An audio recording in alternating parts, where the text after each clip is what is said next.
In this video, I'll show you how to use Facebook Page AI tools step by step.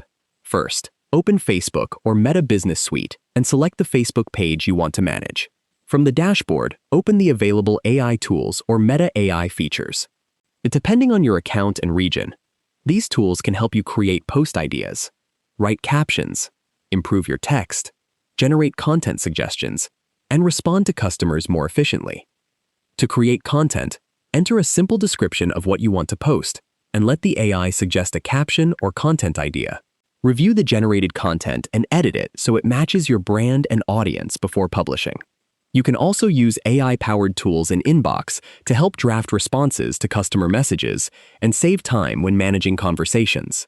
Check Insights to understand which content performs best, then use those results to create new content ideas. Always review AI-generated information for accuracy and avoid sharing sensitive customer or business information.